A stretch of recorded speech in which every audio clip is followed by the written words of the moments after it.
This is the Nintendo Switch official online for Switch 2. Let's see. Let's say I want to buy this game. I want to go down, and then I want to buy. This is how you can buy it, right? You got to log in, you got to sign in, and stuff like that, and then you can buy it. But this has since been delayed, and there hasn't been any new update as of yet, whether or not if it's gonna be delayed by like a week, couple of days, or we're not sure because of the whole thing with the potential tariffs. So Nintendo delays Switch 2 pre-order date in the US to assess impact of Trump's tariffs. So we're not sure whether or not they're delaying it is because of the tariffs or is because of all the bad reception Nintendo has been getting, especially a lot of the criticism. But I think more than not, it might be the tariffs because if you don't know, Nintendo, most of their stuff isn't done in China anymore. Most of the stuff is actually uprooted from China to Vietnam. So Vietnam got a heavy, like a big tariff increase, right? So I believe Japan got like 24 and Vietnam got like 46. And then Taiwan has like 30 something percent. So semiconductors, all the shit that's being built there. Now, this is only for US though. The delay is only for the US. So if you're in UK or anywhere else, it's not delayed for you. Yeah. So yeah, I think this is sort of weird though. Right over here, Nintendo has taken the unprecedented decision to delay the Switch 2 pre-orders in the US, blaming the impact of Trump's tariffs and evolving the market conditions. So they're blaming it, but we're not sure if this is the actual case, right? But this is all we're getting, so we got to sort of trust whatever news outlet that's coming out. Pre-orders were set to go live in the US on April 9. Nintendo did not share an updated kickoff date, but did promise that the June 5th, 2025 release still remains.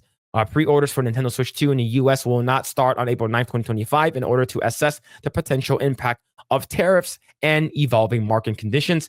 Nintendo will update timing at a later date. The launch date will not change. So that is a good thing. But the price for the Switch and the price for the Switch with Mario Kart World, a lot of people were sort of upset at it, but it's not the actual, that's not the actual case. It's actually more of the games, right? So Grae, you said that you think that the games being $80, do you think that that's worth it? That's too high, in my opinion. Like, yeah, Mario Kart I get, because like that's a game you will play for the next 10 years-ish. So that one I understand. It's fine. Maybe Zelda, the next AAA Zelda, not the spin-off Zeldas. Yeah. I think it's justified. But the other games, I don't think so. It's like it has to be like Nintendo's premier IPs that can demand that price. But the thing is, like that's gonna like that's the go signal for Xbox. That's the go signal for PlayStation. Oh, okay, we can increase our price too, and people will just keep buying it. That's the sad reality. Like, despite how angry we are, well, me personally, for me, it's like it's not surprising anymore, given the economy and like it was inevitable, given the rising costs of everything.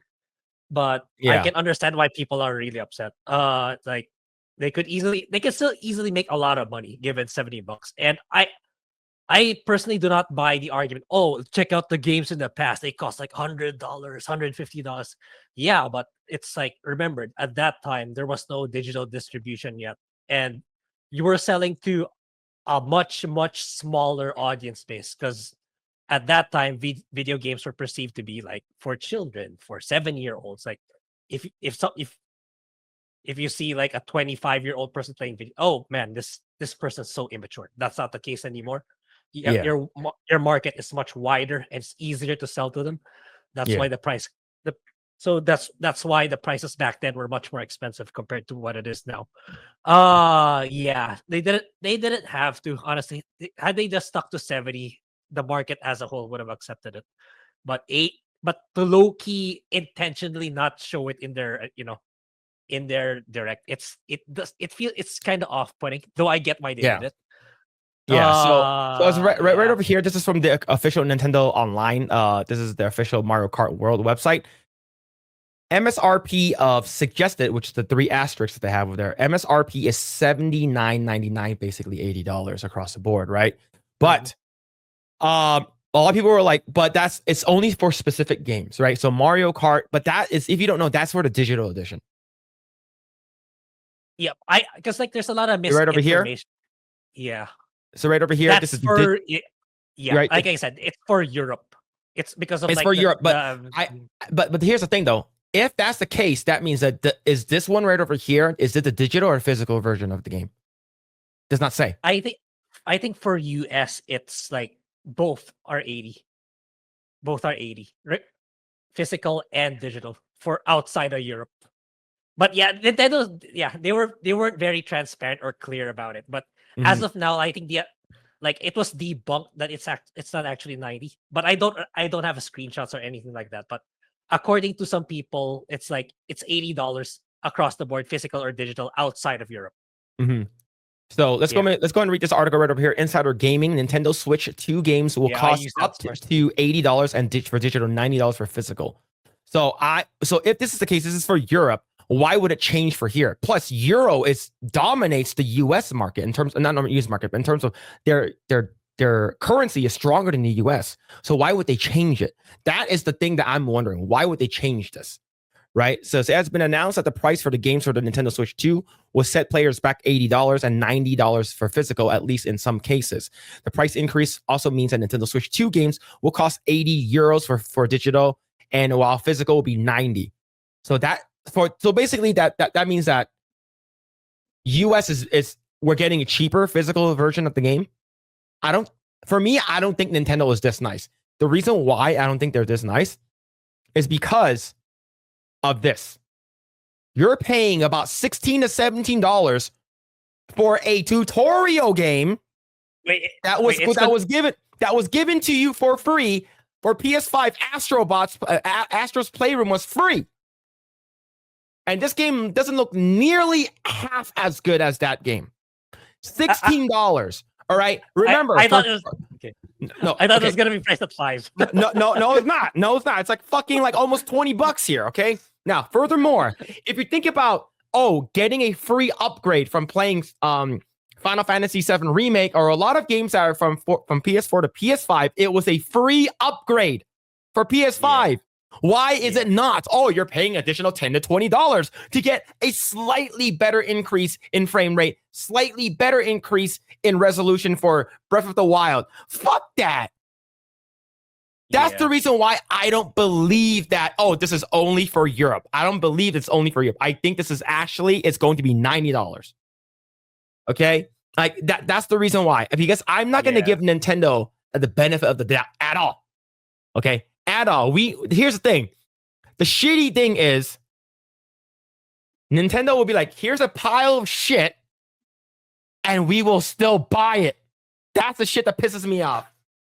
We will still I will still buy the $500 one.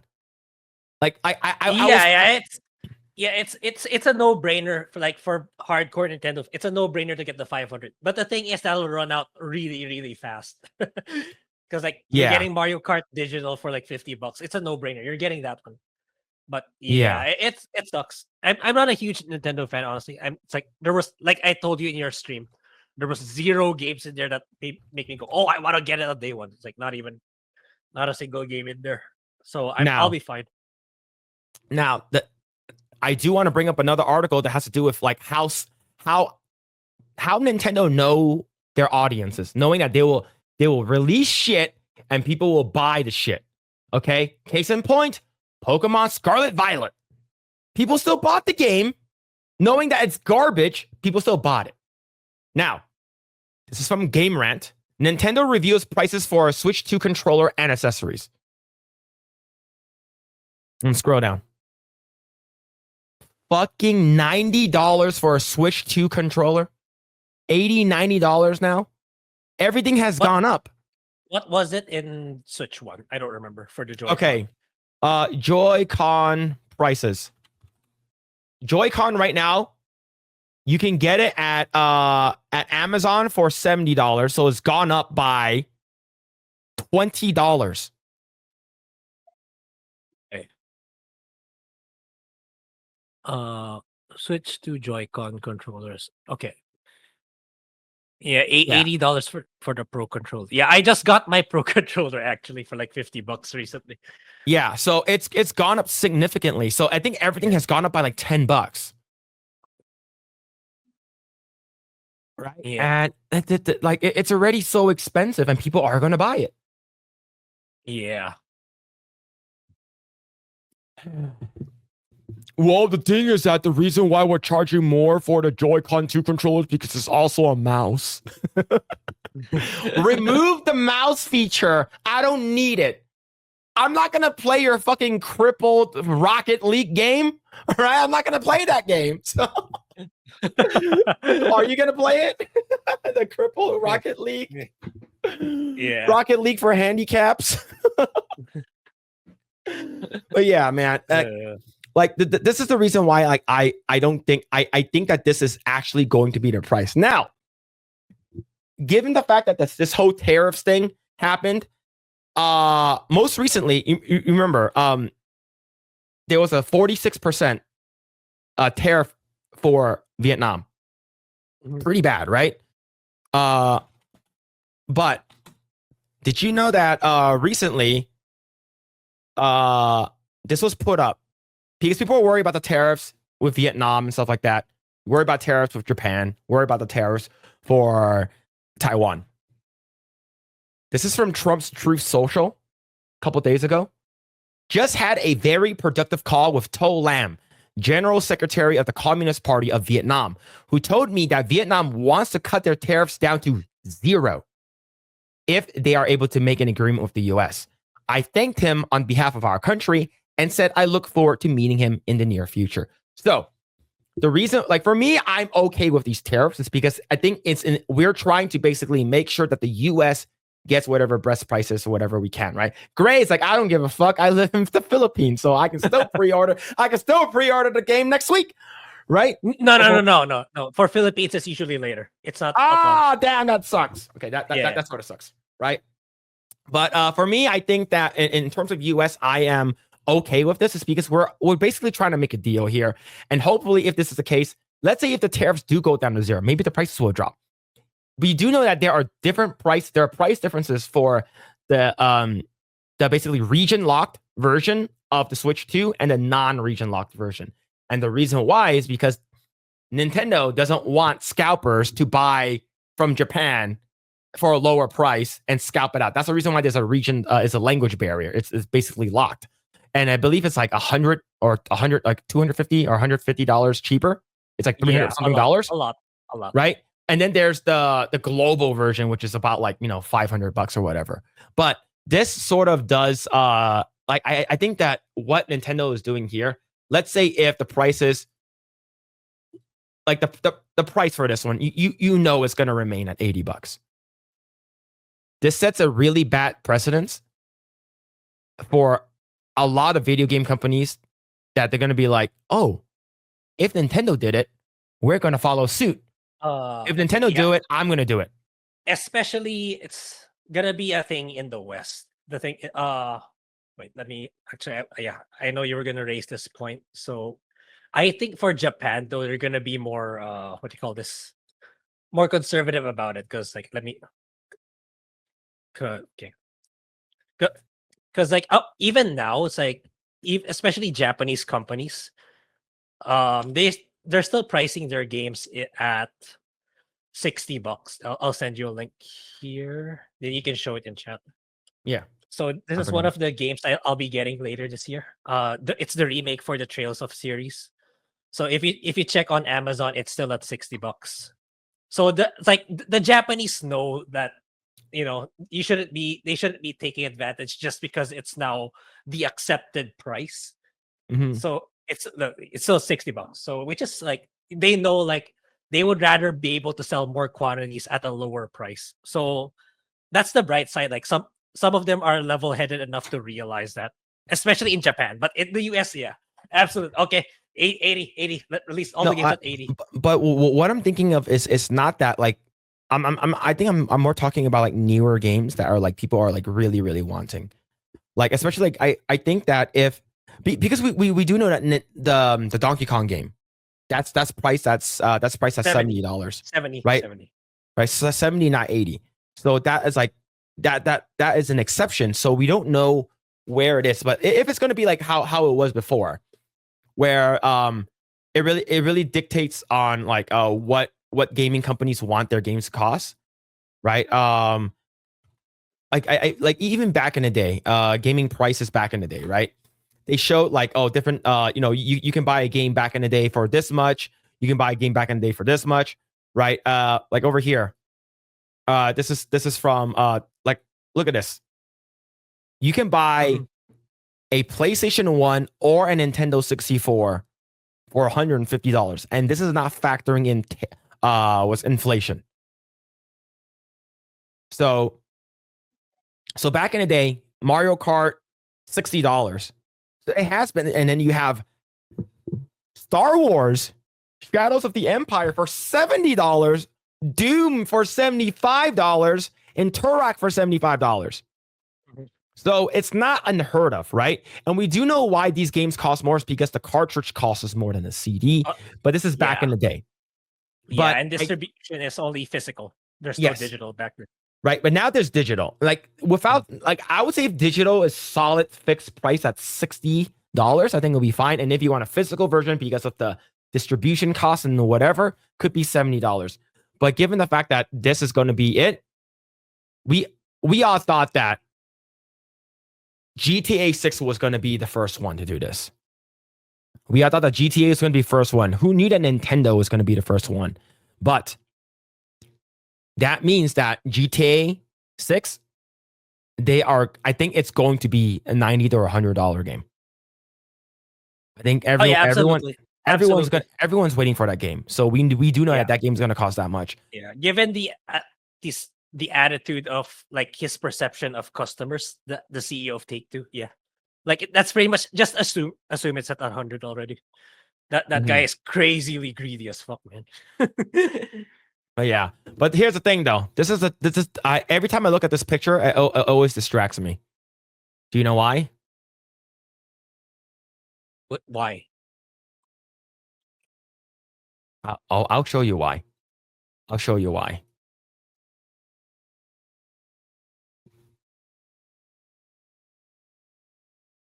Yeah, I don't even know Daisy in a bikini? Are you kidding me? Who's the one at the lower left? Her? Oh, that's the one from Mario Odyssey.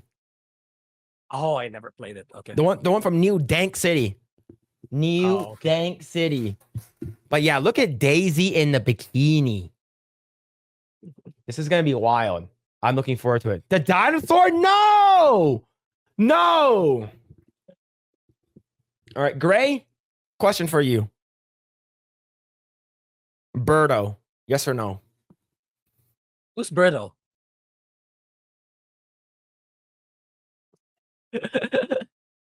Yeah, you can tell that Grae is not a Nintendo fan.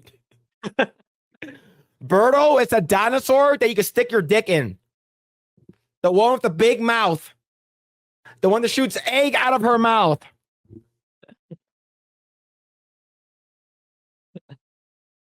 Oh my God. But yeah, we're not looking at that.